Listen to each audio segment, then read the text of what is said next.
Patiala House Court has finally framed charges, and in addition to 409, there has been 120B also against several accused. Yes. What do you have to say about the nature of charges that have been framed against the 7 accused? Well, you see, as far as 409 is concerned, it can really, in these circumstances, be applicable to public officials. So the 2 public officials have been given that.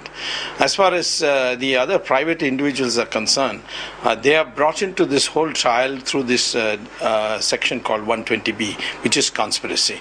And therefore, whatever Mr. Raja and Mr. Berua would be charged with, these people also will automatically be charged because they were in conspiracy.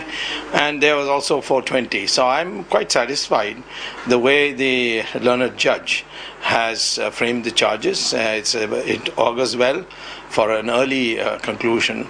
Hopefully in 6 months some of them will start getting convicted. So against DMK MP Kanimuri, in addition to 409, she's also been charged with abetment for illegal gratification. That's right.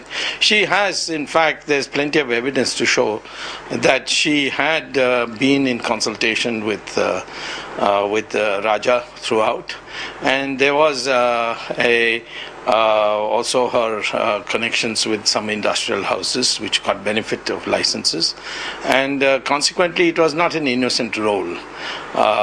She has a very major role in this whole thing, and therefore abetment is inevitable that she should be charged with. So additionally, against Shahid and Asif Balwa and Rajiv Agarwal, court has also framed charges of falsification of records. That's right, because they had in the case of Swan, where Shahid Balwa comes in, the whole fudging of the shares ownership of Anil Ambani, etc. He participated in that, and question might come, why not Anil Ambani? Well, there's no bar to stopping the number of accused from being expanded. In fact, I'm trying to expand one very soon, and therefore I think the charge against them is the appropriate charge. So, interestingly, Section 409 was not brought by the CBI but by the public prosecutor U. Lalit. Yeah. So does it also question on the role that the CBI has played? Well, I think, CBI has a problem. One side they are being monitored by the Supreme Court, and then the other side I'm sitting there and Prashant Bhusan is there.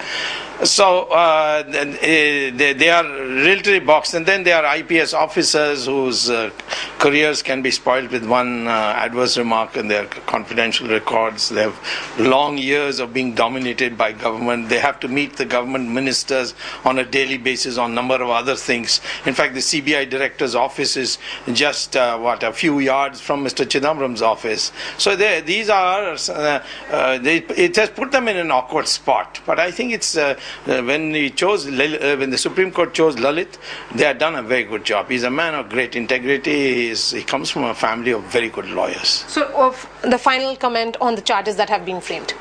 Well, I think it's just my expectation. I'm happy. I'm happy for the country because it means our institutions are working, that we still have very good people, very courageous people who are not swayed by money. So we look forward to a bright future for the country.